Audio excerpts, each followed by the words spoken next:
Broadcast. Broadcast.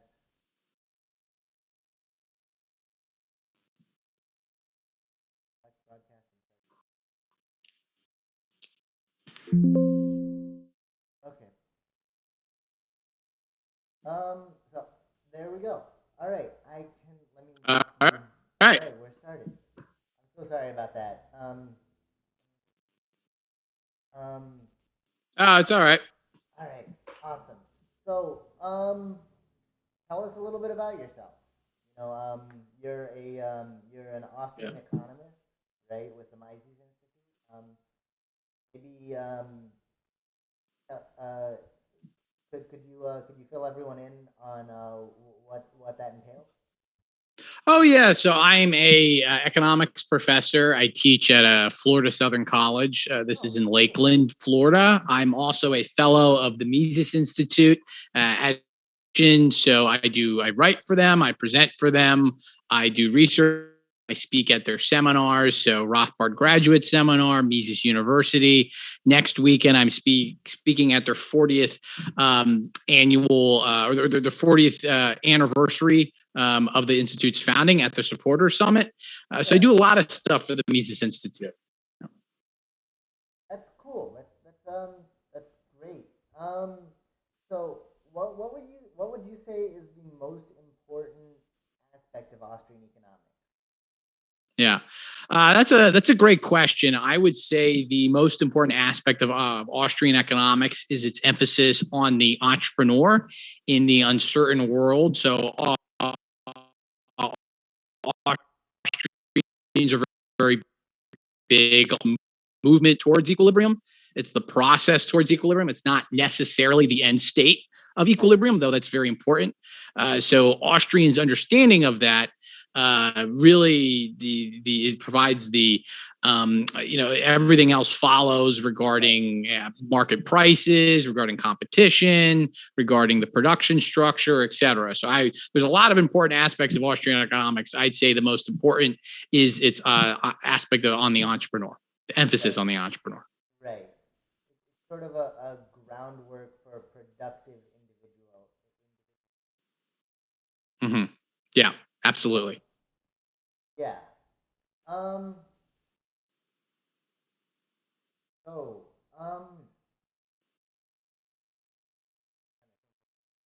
Another great question. Um. So. So how did you get to be associated with the Austrian school? Yeah, that's an interesting question. I had learned about Austrian economics in the financial crisis, 2008. I had read Ron Paul's book, The Revolution Manifesto, and then I had basically just got very interested. I learned about the Mises Institute. I finished my high school having read a lot of Mises works. Then when Right. I went to college, I knew I wanted to be a PhD, get my PhD in economics, and yeah, then I was off to the races, basically. Right. So, what sort of advice do you have for other people who want to get a I know a few of them, but um, don't necessarily want to do the econometrics part of things because Yeah. they're very Austrian school um, minded, and so they don't see the use for math necessarily in economics, even though it's Hmm. like right. So I just curious about that. Yeah. So the important thing is, well, getting your PhD is kind of like getting your guild card, right? Yeah. So you have to show that you've jumped through some hoop, you've Right. taken enough graduate level courses, written a dissertation, etc. So you can be an Austrian economist even if you don't what you know even you you can be an Austrian economist without knowing all the math. You just have to know some level of math to get through a PhD program. So a Right. mainstream program, you're going to have to do a lot of math. It's going to be a lot of work. I do not recommend someone do that unless they're very skilled in math and they also are ready to, do research using econometrics, et cetera. Otherwise, there's Austrian-friendly programs either in Europe or in America. I myself went to George Mason. I recommend people go to George Mason. There's also Texas Tech. There's other programs. The Institute has their own starting level master's program, getting an MA in Austrian economics. So there are those options that people can do. I mean, the best advice I would say for someone who wants to get a PhD is, can you imagine the rest of your life without a PhD? If you can, then that probably means a PhD isn't right for you, because your supply curve has to be vertical. Whatever the wage, you still have to be saying to yourself, oh, yep, I value this. This is what I want to do, et cetera. If there are competing offers, then chances are you're not going to be as driven or as motivated to get the PhD. So that's my 2 cents. Right. Yeah. A little bit about myself, actually, before we move on. I'm actually I'm getting a PhD within like years or so in mathematics, but not in economics. Mm-hmm. Yeah.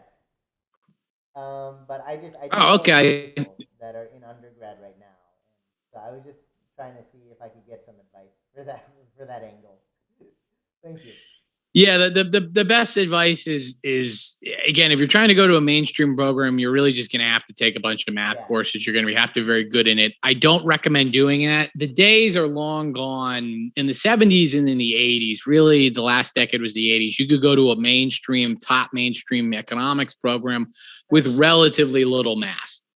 Nowadays you pretty much need a math major. So I myself, I was a double major in math and economics when I was an undergrad. And even then I realized, I said, I don't want to keep using this. Why am I doing this? So, people can do that. They can try to go to those programs, but they should just know that there's going to be very high barriers to entry, so to speak. Yeah. So from an Austrian perspective, do you think that mathematics is like a useful economic tool, like very useful economic tool, or is it sort of like on the side burner? Yeah, I think math and statistics, those econometrics, those are useful tools for specific answering specific problems, right? If you want to understand what is the quantitative impact of the railroads in the late 19th century, right? Or what is the quantitative impact of some government policy on the economy, beyond just sort of casual inference, just looking, okay, this policy was passed and then GDP went down or went up, you're going to need to employ some sort of mathematical tools, okay, if you're trying to do anything rigorously. But now, whether they can help you or whether they solve they can help answer the question is a different thing entirely. People have constructed incredibly complex mathematical models that can't predict much, but they're still useful for certain things, especially constructing series or a data series when we only have a limited amount of data. On the other hand, if you want to look at what are the motivations for government policy, why did we build the railroads in the late 19th century? What was the motivation? Yeah, it's more of a historical question. You have to look at evidence, motivations of the relevant actors involved, et cetera. That's generally, more of the Austrian view of history, or what Mises would call thymology, the science of understanding. So there's a lot of I personally think economists, it's the modern economists, they're more or less just kind of data monkeys, where they're just running regressions all day, very little on the theory. It's really just, okay, I've got this, I've got my, I've got various, the data sets. I'm just running, creating a bunch of regressions based off of that, other complicated models, and are sort of losing emphasis of the economic theory. as well as the motivations for why people do this. So this isn't a complete dismissal of math, at least for various empirical questions, but I do think it's way overused. And that in theory, that's an entirely different thing. In theory, I think it's you can deduce many things just using verbal logic. That's the traditional Austrian approach, and I think that there's a lot of mileage in that. Yeah. So mathematics is not. Oh, go on. What are you gonna say? Oh no, you're fine. I was just gonna.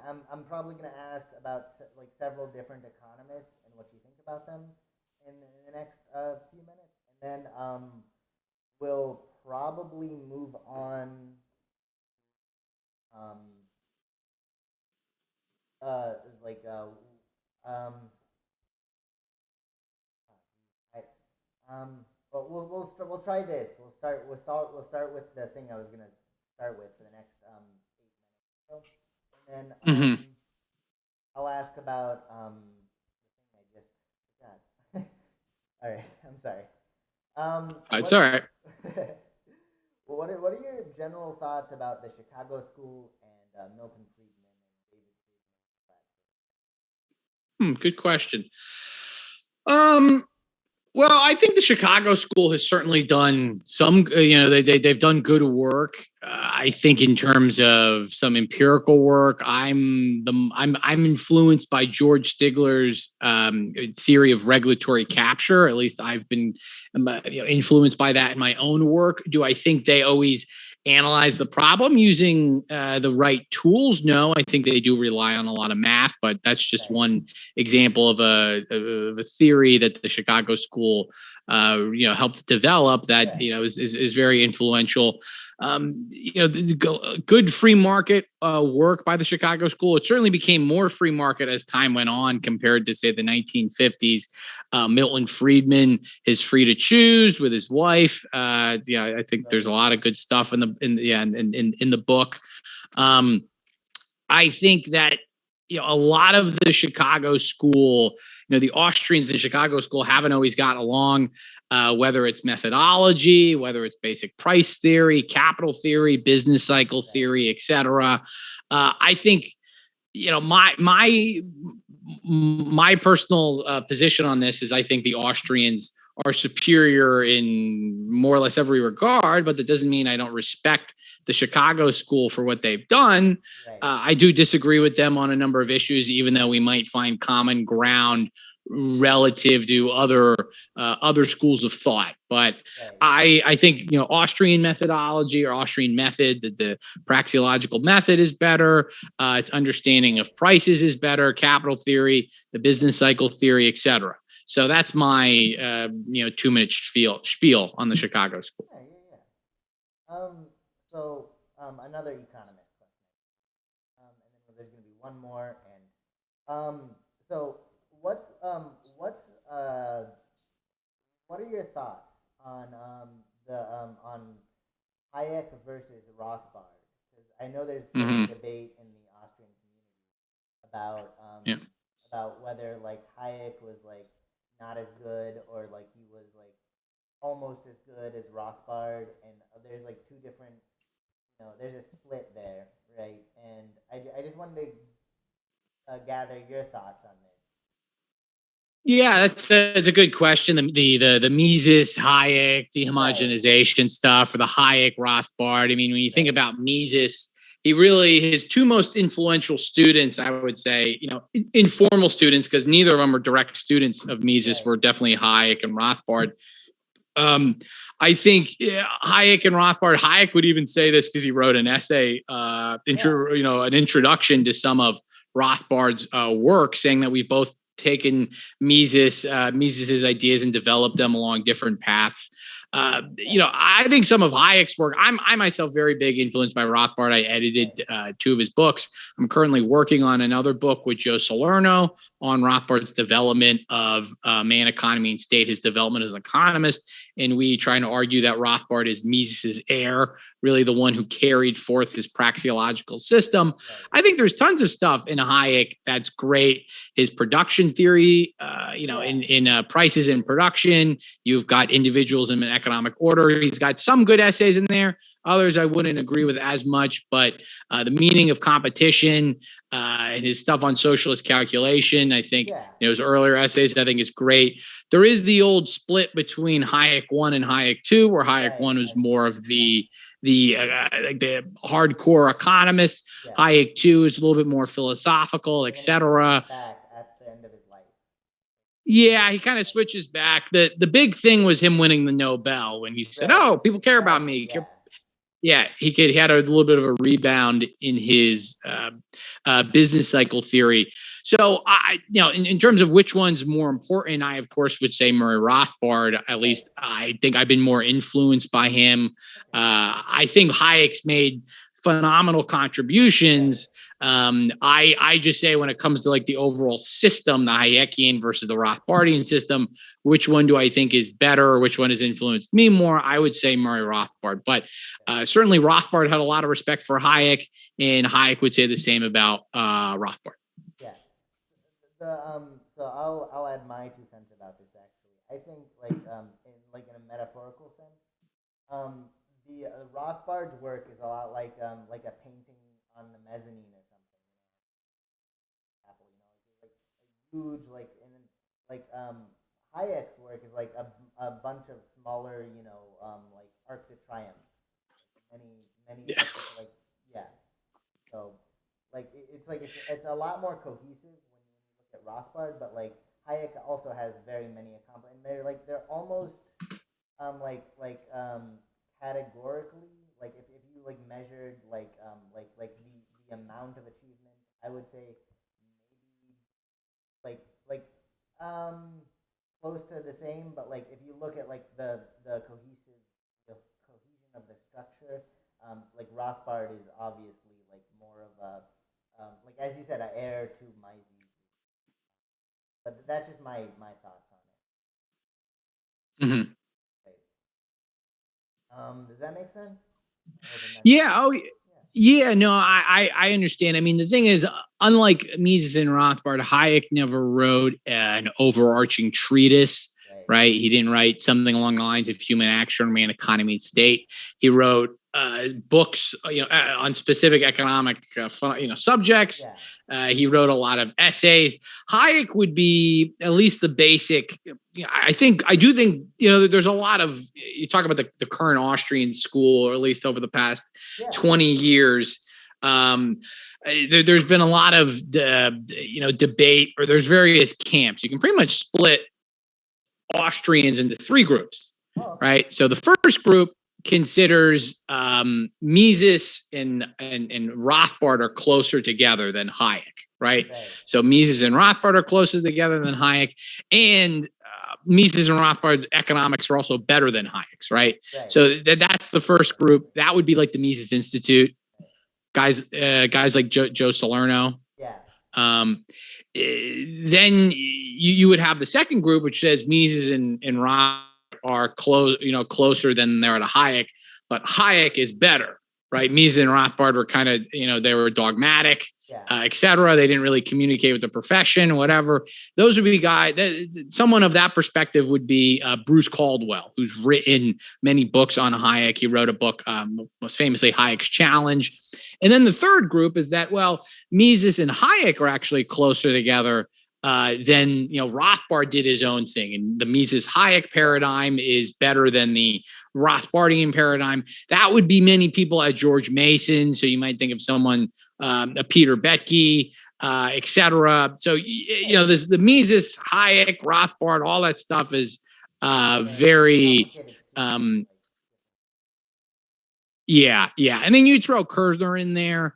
But most people, Kerzner would really be more of the Hayekian branch, or at least the Mises, Hayek, Kerzner branch. So the people, the George Mason group, they would champion Kerzner as being a more accurate follower of Mises than Rothbard, right? Something like that.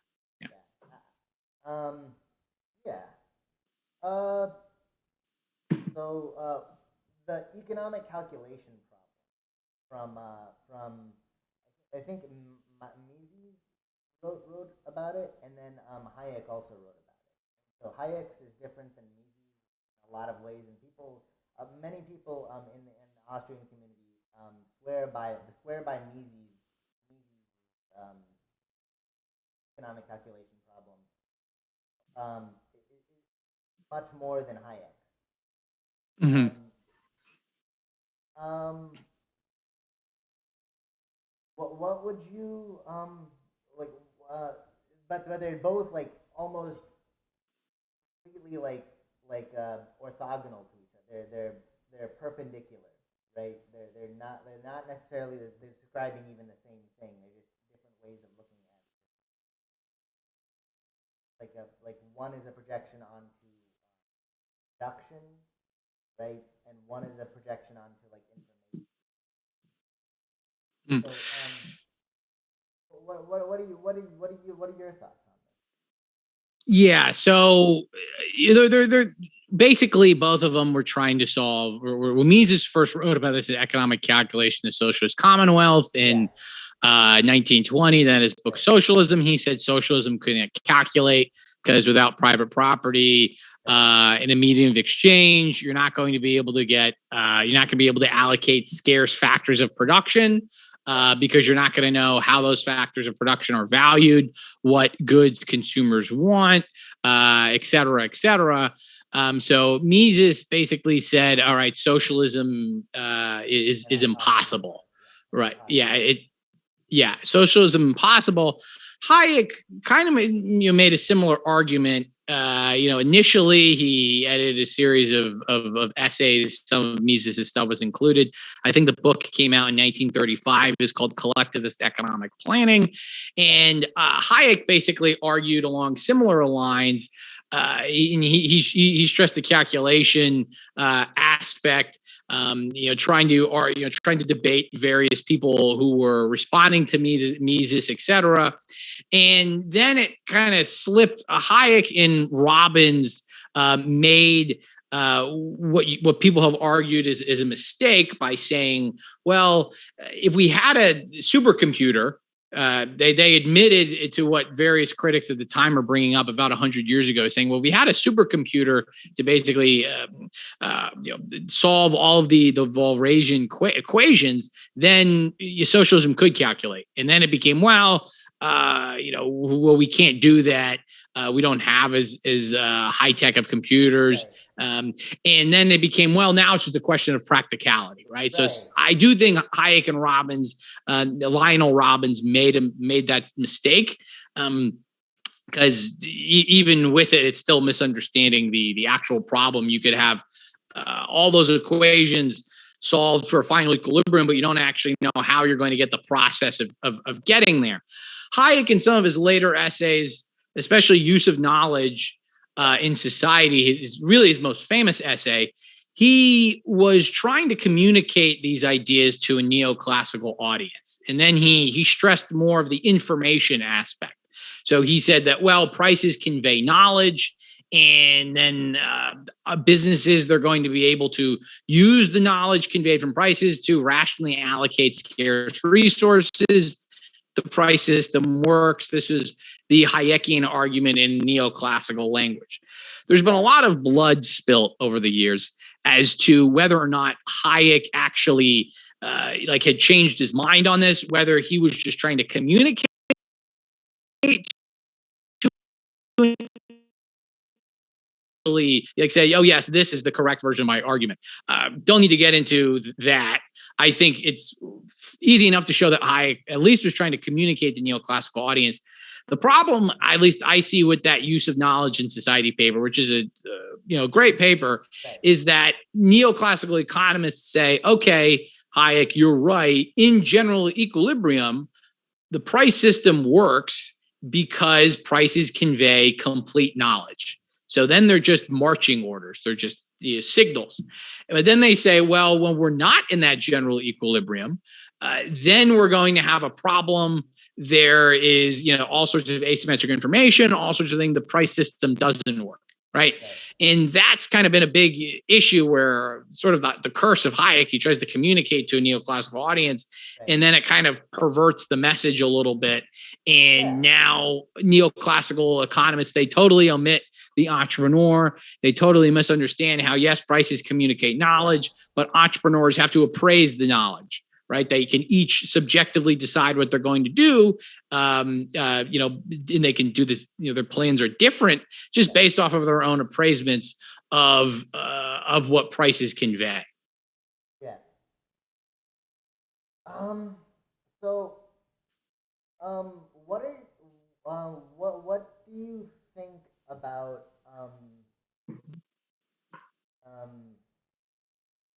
the terrible Keynesian? I don't know how else to introduce it, but the Keynesian school and the worst modern monetary theory. Yeah. Well, the Keynesian school, certainly not a fan. I've written an article on modern monetary theory as well, and I basically argue that modern monetary theory is a recrudescence of Keynesianism.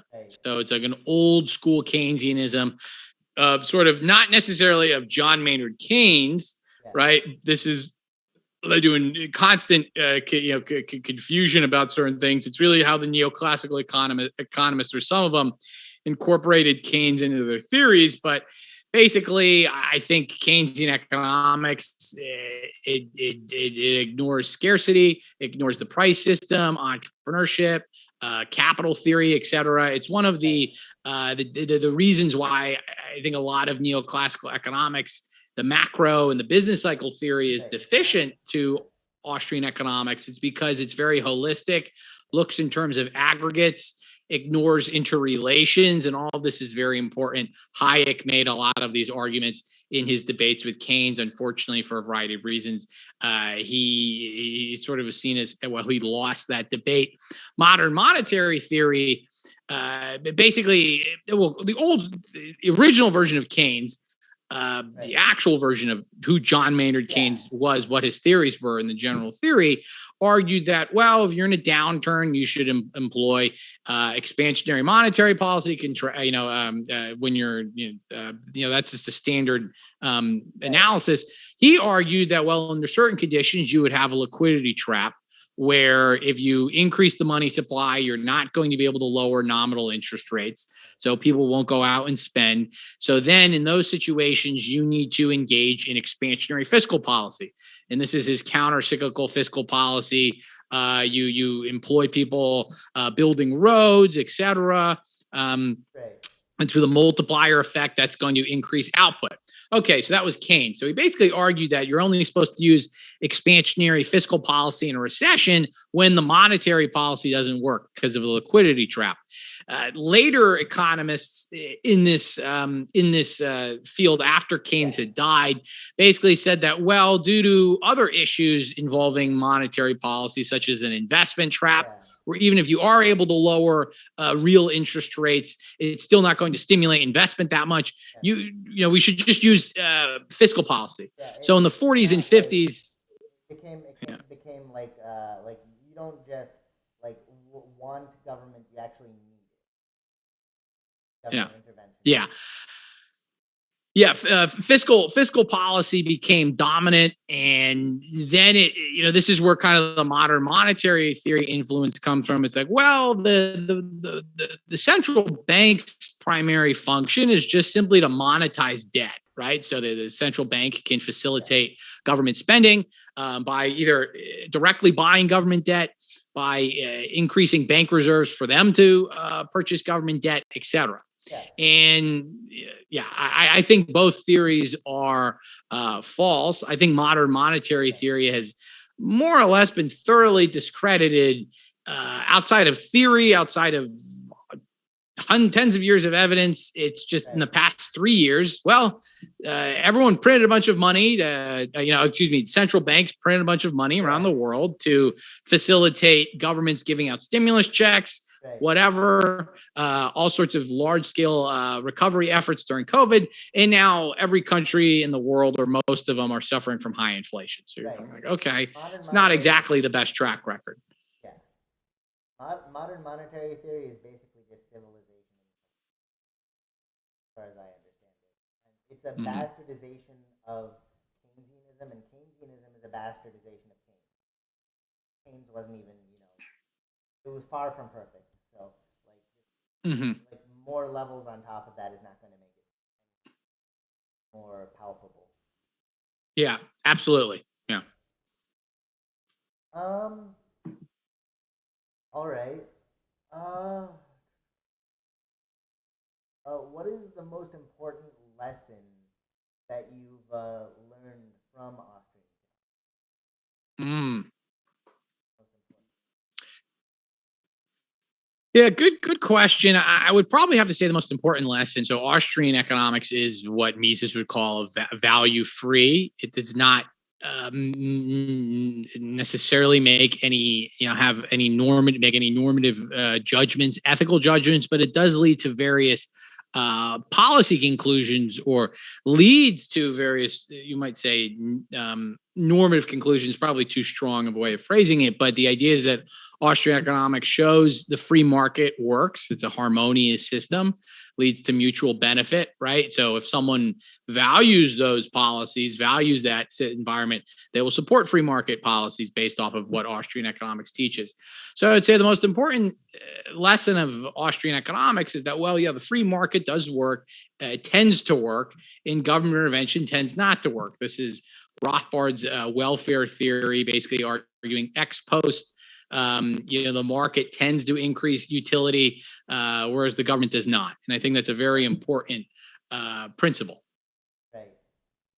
And like even in different places where like the government is like mildly successful, it's only successful because like because there are places like that like such as like civil core or something where if the market intervened and did something and like was able to do something, it would be wild like infinitely more successful. There's a of course it's because like the demand is like very very very healthy and the government is stifling that to like a small bottleneck and you can Oh yeah, absolutely. Yeah. see So there certainly are cases where government intervention at least looks as if it's working, right. and there are market failures. You go to a restaurant, you order food, you turn out not. It turns out you don't like the food, Right. right? But in terms of repeat interactions, the market wins hands. It's not even close. And yeah, a Right. lot of times it looks like government policy is working. Well, the market could do an even better job. Austrians are very big on the overall tendencies of economic phenomenon, what Hayek would call pattern prediction versus a point prediction. So a specific, estimate or a quantitative estimate, or saying this will do this, and rather than, well, it's a tendency for this. This is Right. based off of Smith's invisible hand, right? Yeah, so it's Just the overall market process. Yeah. more of a statistical math than an absolute like score math that like gives you a definitive answer. Well, yeah, a definite answer for a specific event. It can Right. certainly give you a definite answer regarding the Yeah. overall tendency of things. Yeah. But yeah, yeah. Because it's based on human action and human behavior. So like you have to be able to like to predict what people are going to do, and we can't do that. Otherwise, we would have the end point of like everything already. Mm-hmm. Absolutely. Yeah. Um. Well, what do you think about pragmatism versus idealism? Like Mm-hmm. in terms of like economics and like affecting change in like different parts of like maybe just your neighborhood or maybe like your how can Hmm. you make it so that like your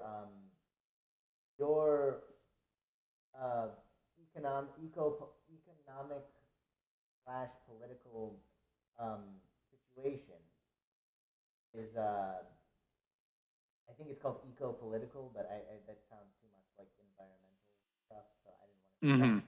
But Yeah. yeah. Yeah. Um, but how do you affect the how do you how can we go out and like make it so that Austrian economics is more tenable to normal folks Hmm. and like not a forbidden fruit. R- Right, right. I mean that's a good question. It's tough. I mean, it's really one, do people want to learn about something? If they do, then great. If they don't, then it's just going to be hard to reach people. Idealist, yeah, we'd love to have the perfectly free market arrive. The pragmatist, and this is something I think Mises and Rothbard would argue, is that well, you have to be trying to work in whatever margins you're able to work. So you can just get rid of some government intervention or adding another government intervention, then that will be that's a success. So it's a slow kind of chipping away at something that I think is really the best way of getting change. It's not, there's no easy fix. It just Yeah. comes through a long process of education and making political victories when you can. There's no overnight road to like getting rid of the IRS, right? There's not, Mm-hmm. we're not just gonna like immediately like institute like a flat tax overnight. And if we did, like, I mean, it would it would be nice if we had that, but like that sort of like government where we could do that. But like as it stands, we have too much like unfunded liabilities and stuff. It just doesn't seem like it would be. It's a daunting task, and like it almost seems impossible Mm-hmm. in Yeah. like one fell swoop. Yeah. Oh yeah. Yeah. Absolutely. I mean, that's really it's a long man has only one tool to fight error, reason. That's what Right. Mises would repeatedly say.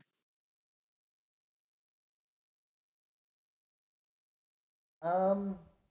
Well, are there any other schools of economics that you know of that are that are interesting? Not necessarily right or wrong, but just interesting, like Mhm. something that could be said about them. Yeah, I think the best, I guess an answer for that. I mean, certainly we mentioned the Chicago school. Yeah. Related school is public choice. There's a lot of stuff in public choice that I agree with. Yeah. Austrians could reach similar conclusions just using different method. Right. I would say public choice, understanding how governments work, understanding that governments are run by self-interested politicians and special interest groups, Yep. etc. That can provide a lot of clarity and illuminate on various government problems in society. So I would certainly say public choice. Oh, okay. Yeah. Um. So, um, what are your um what sort of ideas do you have about minarchism versus like minarchism versus mixed economy, which obviously like um neither of us is a fan of, but Hmm. Yeah. yeah. Yeah, I would say, well, I'm certainly an anarchist. I believe private law, private police is superior to government law, Yes. government police. Do I think it's likely in our lifetime? Yeah. Probably not. So would try, then you'd say, well, support minarchism. Well, do I think minarchism is likely? No, probably not. Yeah. So then it really just becomes As minarchist as decentralization. possible. Right. Yeah, or just trying to break away, having smaller governments, more local control, which Of course. there's a tendency, it doesn't always work out like this, but at least with the right foundation, smaller governments lead to more liberty Right. in just more free markets. Like every libertarian wants to be the one responsible for putting all of the pages of regulation through a page Right, right, yeah, shredder. yeah. but yeah. Uh, Any other questions or? I think that's about it.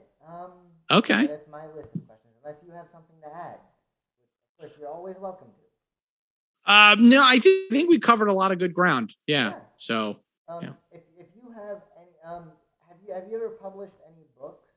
Um, Yeah. So I've got a book, Cronyism, Liberty versus Power in Early oh, America. You can oh, get it online. I've cool. Yeah. edited, yeah. Yeah, I've edited two Mises Institute books. So for anyone, Murray Rothbard, The Progressive Era and Conceived in Liberty, Yeah. Volume 5. Um, and yeah, so I would say those are certainly, I recommend if you haven't read Cronyism, it's on early American history. I've been working on a series of Yeah. Cronyism, currently working on the second book. Those are all, I highly encourage people to read that book. Right. Yeah. But so, I've got a lot of things in the pipeline. So a Oh, lot of cool. things, hopefully we'll be able to talk about over the Yeah. next couple of years. Yeah. So that actually brought me to another question. So I have one more question. What did you think of the Articles of Confederation? Because I've heard a lot of arguments for it. I've heard a lot of Yeah. arguments against it. Much more arguments against it, actually. Yeah. Yeah. Well, all right. So that was the Murray Rothbard book. I edited one of them. That was what it was on. And then I also talked about the Articles of Confederation in my Right. book, Cronyism. I like the Articles of Confederation. Yeah. Were they perfect? No, but they were better than the Constitution. A lot of the problems people associated with the Articles weren't actually due to the Articles, they were overblown. You actually didn't see tariffs. States were erecting tariffs against each other, and that this led to this huge problem. That's a problem that's generally overblown. The tendency for the Articles was, well, the government just would have broken up. You would have split into multiple, confederacies, which I think would have been, a very good thing. Yeah. So yeah, I'm a fan of the Articles of Confederation. How do you think the War of 1812 would have gone? If there was a split before then? Well, I don't think we would have had the War of 1812, to be Huh. honest with you. Yeah, Right. I Yeah. think the War of 1812 was in large part driven by United States desire, specifically Thomas Jefferson and the Republican Party Yeah. desire to invade Canada, Right. and as well as Florida, so to take them away. So that was a big issue leading to the war. So with the Articles, we wouldn't have had this problem. No. Well, great. So uh, thank you for coming to this interview. Great interview. I enjoyed it a lot. Um, and I hope that we can have you on again. Yeah, absolutely. Yeah, And thanks for having me on. I will definitely look up your book. I've been reading a bunch of Austrian books lately. I used to be very heavily into the Chicago school, and I'm sort of drifting towards the Austrian school. Hmm. Slowly, Okay. I was introduced to anarchy by not anarchy, but libertarianism, really. But I drifted myself towards anarchy, um, but through Milton Friedman.